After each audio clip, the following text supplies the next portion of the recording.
నమస్కారాలు. ఈరోజు ఈ ప్రెస్ మీట్ పెట్టడానికి ముఖ్య ఉద్దేశం ఏదైతే మొన్న అసెంబ్లీలో చరిత్రలో నిలిచిపోయేలాగా మన ఆంధ్ర రాష్ట్ర రాజధానికి చట్టబద్ధత ఇవ్వాలని చెప్పి ఒక నిర్ణయం అసెంబ్లీలో తీసుకోవడము నిజంగా ప్రజలందరూ కూడా హర్షిస్తున్నారు. ఎందుకంటే మనం చూసినాం గతంలో రాష్ట్ర విభజన జరిగిన తర్వాత మనము ఎటువంటి పరిస్థితులలో మన ఆంధ్ర రాష్ట్రాన్ని ఏర్పాటు చేసుకున్నాం, మరి రాజధాని ఎక్కడ పెట్టాలనేది కూడా మనం డిస్కషన్ లేకుండానే మన విభజన జరగడము, లోటు బడ్జెట్ ఉండడము, అప్పులు మీదకేసుకొని ఎన్నో ఇబ్బందులతో మన రాష్ట్ర విభజన జరిగింది.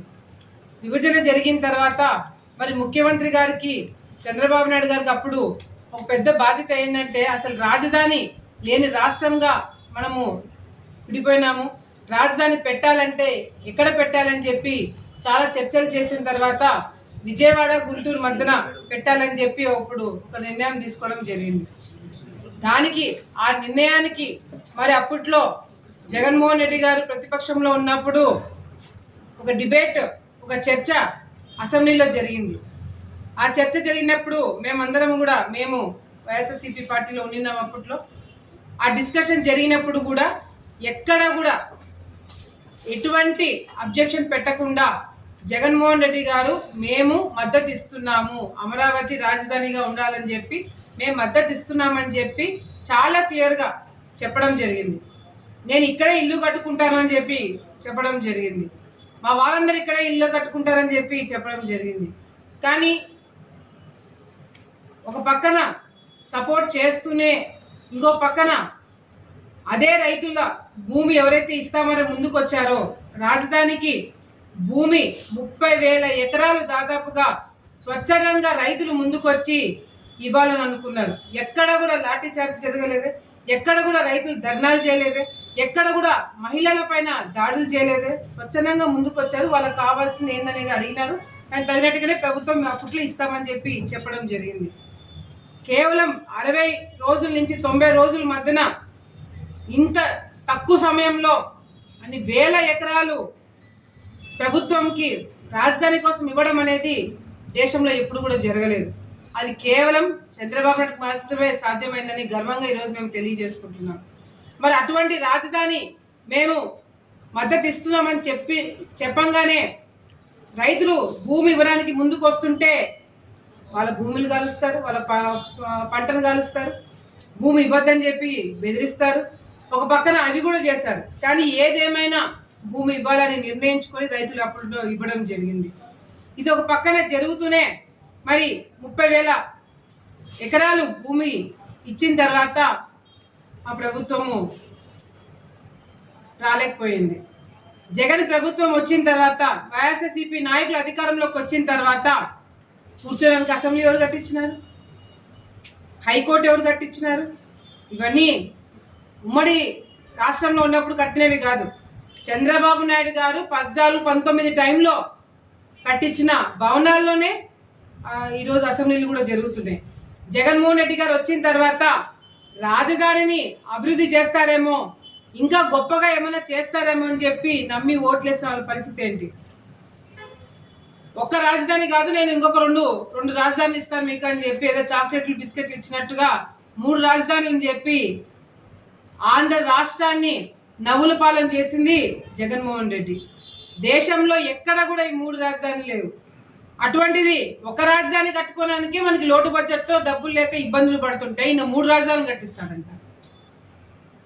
3 రాజధాని పేరు మీద 3 ముక్కల ఆట ఆడి రాష్ట్రాన్ని విభజన చేసి, ఆల్రెడీ ముక్కలైన రాష్ట్రాన్ని ఇంకా 3 ముక్కల ఆటలు ఆడి రాయలసీమ ప్రాంతం వాళ్ళని మోసం చేసి, అమరావతి రైతుల భూమి ఇచ్చిన వాళ్ళని రోడ్డు మీదకి తీసుకొచ్చి విశాఖపట్నంలో కబ్జాలు చేసి వాళ్ళని ఇబ్బంది పెట్టి ఏ ప్రాంతం వాళ్ళు కూడా సంతోషంగా లేకుండా చేసినాడు.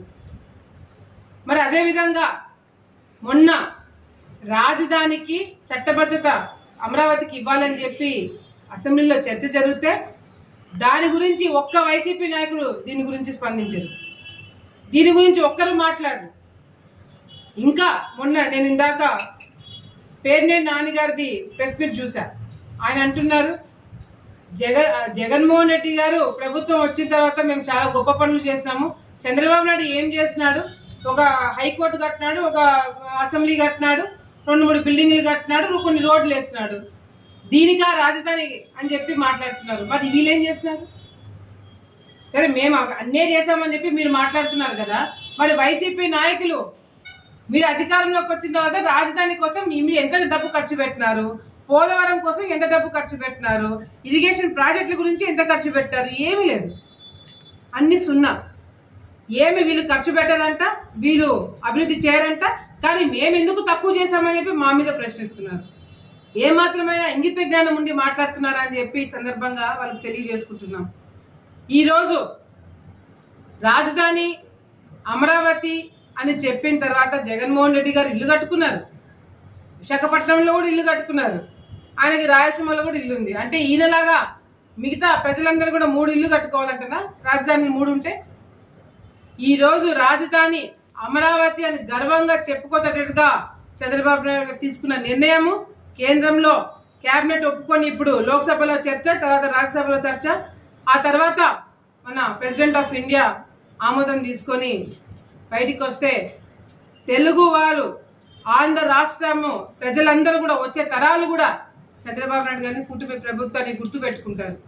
ఎందుకంటే మొన్న జగన్మోహన్ రెడ్డి గారు ఉన్నప్పుడు మీ రాజధాని ఏదంటే ఒకరి పక్కన ఒకరు చూసుకొని ఏది చెప్పాలో అర్థం కాదు. కర్నూలు చెప్పాలా, విశాఖపట్నం చెప్పాలా, అమరావతి చెప్పాలా, ఏది చెప్పాలో అర్థం కాలే.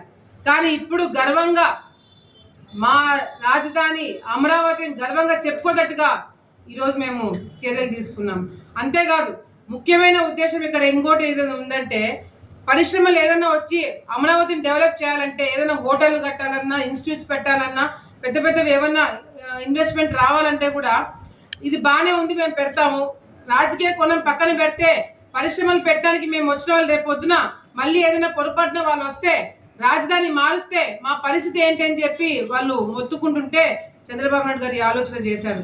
మళ్ళీ రాజధాని జోలికి ఎవరు పోకుండా, మళ్ళీ ప్రజల జీవితాలతో, ప్రజల నిర్ణయాలతో ఆడుకోకుండా ఈరోజు ఒక చరిత్రలో నిలిచిపోయేలాగా ఈ నిర్ణయం తీసుకొని చట్టబద్ధత ఇవ్వడమే కాకుండా కేంద్రాన్ని ఒప్పించి ఈరోజు లోక్సభ, రాజ్యసభలో ఆమోదం జరిగి బయటికి వస్తే మాత్రము ప్రజలందరూ కూడా హర్షిస్తున్నారు, సంతోషపడుతున్నారు.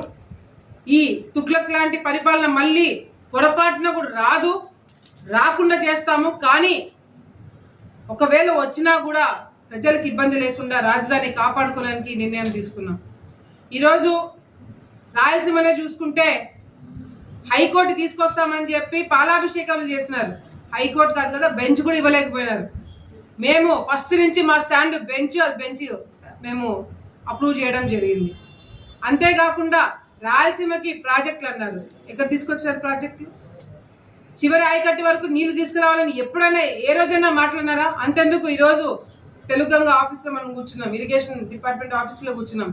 ఏ ఒక్క రోజైనా ఏ ఎమ్మెల్యే అయినా, వైసీపీ నాయకులు ఎవరైనా ఎప్పుడైనా వచ్చి ఇక్కడ కూర్చున్నారా? అసలు ఏం జరుగుతుందో ఎప్పుడైనా చూసినారా? చివరి ఆయకట్టు కంటే నీళ్లు రావాలంటే ఏం చేయాలో మీకు తెలుసా? ఏమీ లేదు. ఏమనంటే అధికారులకు ఫోన్ చేస్తే నీళ్లు పంపి అంతే, మా పని అయిపోయింది. ఎక్కడి నుంచి రావాలా, ఎంత రావాలా, ఎప్పుడు రావాలా, ఎట్లా వాడుకోవాలనే అవగాహన కూడా లేకుండా వైసీపీ నాయకులు గతంలో పరిపాలన చేశారు. మంత్రులు నిన్నారు వైసీపీలో. నాకు తెలిసి ఇప్పుడు సడన్గా అడిగిన మీడియా మిత్రులు ఎవరు కూడా చెప్పలేరు ఏ మంత్రికి ఏ శాఖ ఉందనేది. అందరికీ కలిపి జగన్మోహన్ రెడ్డి ఒకటే శాఖ ఇచ్చినాడు. చంద్రబాబు నాయుడు గారిని, లోకేష్ గారిని, పవన్ కళ్యాణ్ తిట్టడము, తెలుగుదేశం పార్టీ నాయకుల మీద కేసులు పెట్టడము. ఇది కాక ఏమైనా చేయగలిగినారా? ఈరోజు నంద్యాల జిల్లాకి, రాయలసీమ ప్రాంతానికి మేలు చేసింది ఎవరైనా ఉన్నారు అంటే అది కేవలము గతంలో ఎన్టీ రామారావు గారు, తర్వాత చంద్రబాబు నాయుడు గారు, తర్వాత మేమంటే తెలుగుదేశం పార్టీ నాయకులు. అంతేగాని ఎప్పుడైనా ప్రాజెక్టుల గురించి మాట్లాడిన రోజు వైసీపీ వాళ్ళది లేదు.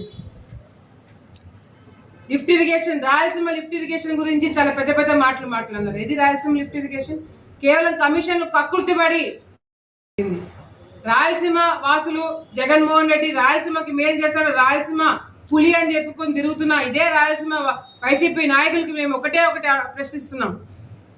పాలమూరు రంగారెడ్డి ప్రాజెక్ట్ ఏదైతే తెలంగాణలో చేసినారో అది మొదలవుతే మరణ శాసనము రాయలసీమ వాసులకు అని చెప్పింది ఇదే జగన్మోహన్ రెడ్డి.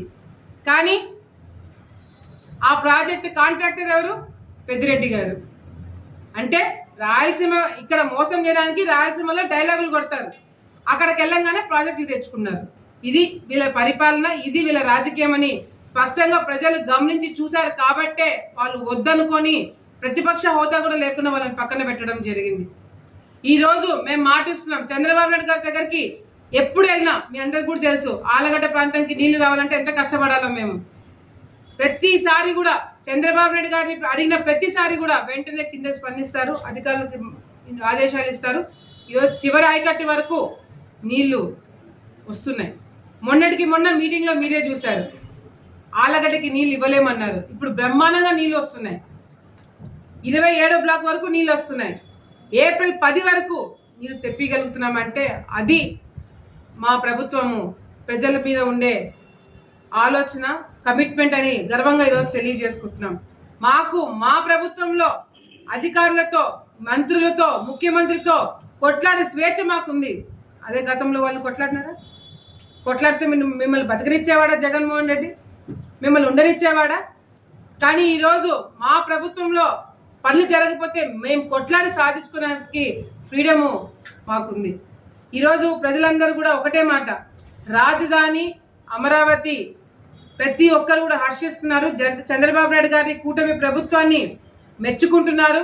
వచ్చే రోజుల్లో బ్రహ్మాండంగా రైతుల విషయంలో కావచ్చు, ఉద్యోగస్తుల విషయంలో కావచ్చు, అదేవిధంగా యువత విషయంలో కావచ్చు, మహిళల విషయంలో, భద్రతా విషయంలో కావచ్చు, ప్రాజెక్టుల విషయంలో కావచ్చు, అన్ని విషయాల్లో కూడా ముందుండి ప్రజలతో శభాషను అనిపించుకుంటామని చెప్పి ఈ సందర్భంగా తెలియజేసుకుంటూ ప్రజలందరి తరపు నుంచి కూటమి ప్రభుత్వానికి, చంద్రబాబు నాయుడు గారికి, లోకేష్ అన్న గారికి, పవన్ కళ్యాణ్ గారికి, మోదీ గారికి, ప్రతి ఒక్కరికి కూడా పేరు పేరున మేము ధన్యవాదాలు తెలియజేసుకుంటున్నాము.